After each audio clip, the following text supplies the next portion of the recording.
Well, folks, today we're going to be going through an old train collection I got recently. Basically, around a week ago, a friend of my mom's was going through some old boxes at her mother's house, and she opened this one up and was surprised to find a train collection inside. So she reached out to us, asked if I was interested. I went over there, picked it up, and here we are today. I have no idea what's inside. I had a brief look at what's on top here, and you can see there are some buildings, track, and everything else, but I have no idea what's in the bottom. So I figured we'd go through this box and figure out what exactly is in here. There might be some interesting things. So let's get started. Right off the bat, we've got what I believe is some sort of grain tower. I don't know if this is an actual HO scale building or not. It kind of looks like some sort of a piggy bank, but either way, that's kind of interesting. Here we've got some really vintage brass flex track. Got some sort of an Erie bridge, and this I think is actually O scale, made by Marx. It's kind of cool. Looks like the original track plan for whatever this collection was associated with. And we got some different pieces of track.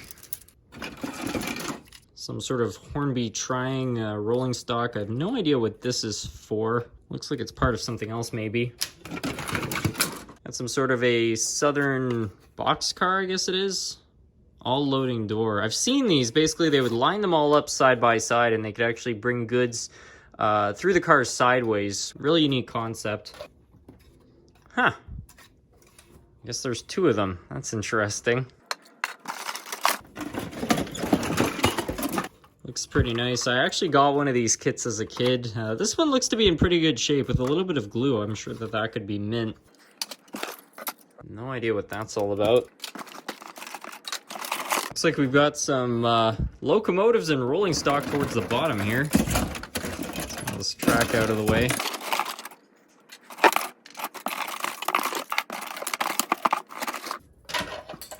Well, we've got some sort of a Hornby crane. I think that that's possibly associated with this car right here.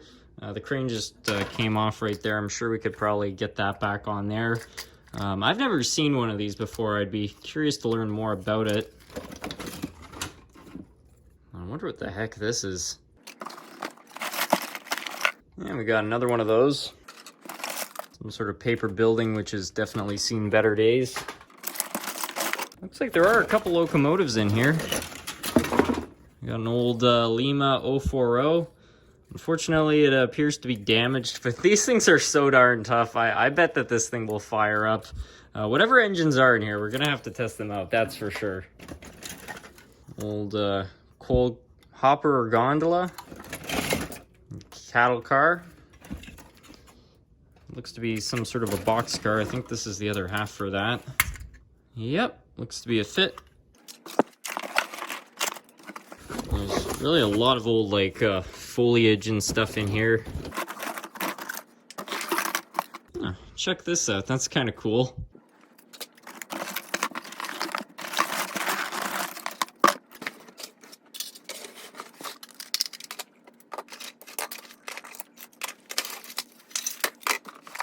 I got one of those classic switch towers. You see these pretty common. They're still a really nice kit though. This one looks to be in overall pretty good shape. I mean, you got some glue stains here and there, but definitely still usable. Couple of cabooses. This one's pretty heavy. It's by Bachmann, but it's loaded up with some lead or something. This one weighs a lot. And we got a Canadian Pacific one. I think this is a... Oh no, I was gonna say Bachmann, it's a Roco. Huh, it's probably sold under model power. Got a Bachmann dummy locomotive of some sort. I didn't even know Bachmann made dummy engines like this. Overall, looks to be in pretty decent shape. Oop. Nice Milwaukee Road caboose. And a CN gondola. And got a couple different automobiles. This is probably the tender for that Lima steamer we found earlier. Yeah, those look like a fit. Shell tank car.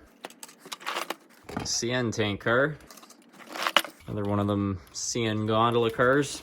I think this might be for a reversing loop, but I could be mistaken on this. Atlas made a whole bunch of different selector switches for various things back in the day. They still do, to my knowledge, actually.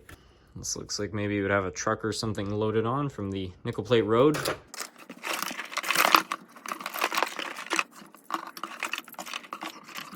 This little trackside hut and a whole bunch of old telegraph poles.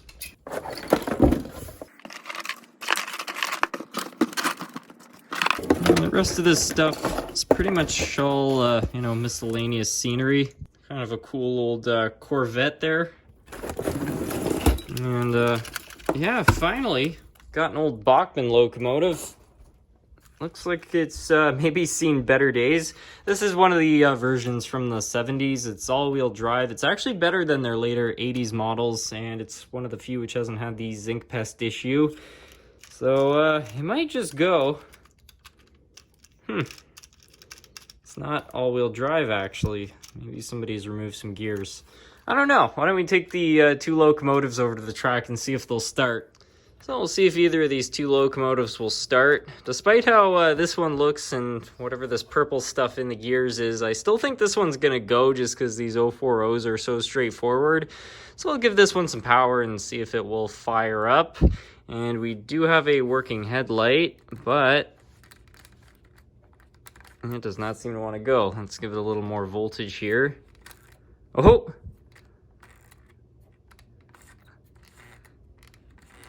And hear the motor trying to crank there.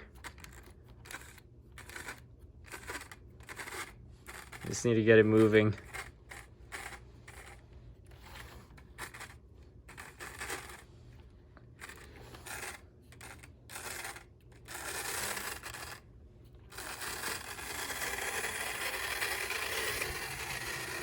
Simplicity really does save these little locomotives.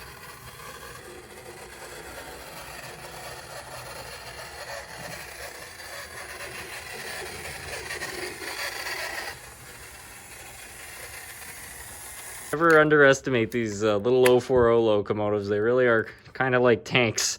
They last forever with very little maintenance. This one probably could use a little bit of maintenance, but that's no problem. These are relatively easy to service. Now on to the Bachmann. I'm a little less certain for this one. These are, as I said earlier, better than their later pancake drives, but the motors are prone to failure, so I'm not so sure. And everything in this collection looks like it's from the 70s, so there's a very good possibility this locomotive has maybe been sitting 40 plus years. Who knows? But let's give it a chance. We'll give it some power. I'm not seeing any short circuits, but not much is happening. Nothing. Oh, see those lights flickering?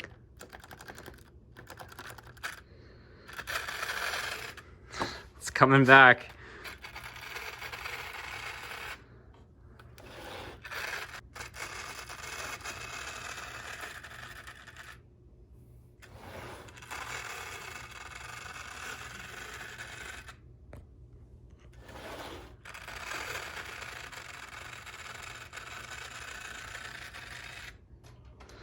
Give it a little more voltage, see if that will get it going.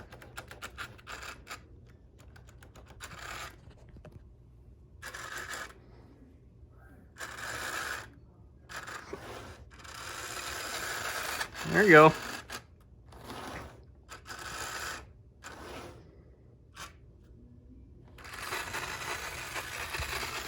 Well, that one's certainly going to need a little bit of work, but that's to be expected. Considering this thing might have been sitting for several decades, it's actually quite remarkable. I mean, I didn't do a thing. We just put this thing on the track right out of the box, and here it is riding the rails. In fact, I don't know, it seems like it's already starting to pull through those electrical problems just from moving around. So that's pretty cool. Well, folks, I think that that's going to be about it for today's video. I hope you all enjoyed. I certainly enjoyed going through all this stuff. It's always fun digging through an old collection like this because you just never know what you're going to find. You know, it was kind of interesting finding these two locomotives, throwing them on the track and seeing if they would start up, and have them both go is kind of remarkable. You know, I didn't notice this while I was taking everything out of the box, but there's this little sticker on here and it gives us kind of an idea of when everything was made, because you can see it's 50-year anniversary and it's dated from 1924 to 1974. So in all likelihood, everything in here is probably from about the mid-70s, and that totally tracks. These two Bachmann locomotives are definitely 70s era. And it's not inconceivable that Lima engine is as well. So yeah, you know, it's not inconceivable that all this stuff was put away in the early 80s and maybe it's been sitting since then. So in any case, no matter how long it's been sitting, it's just kind of nice that it's going to be finally all put to use once again. I think I can use a lot of this on the new layout, so none of this is going to go to waste. I can promise you all that. Anyways, before I finish off the video, I just want to give a quick shout out to Katie, who's the very kind lady who went and found all this stuff and brought it to me. It was very kind of her, so huge thanks to you, Katie. And yeah, I think with that, we'll call it a wrap. Thanks for watching, everyone.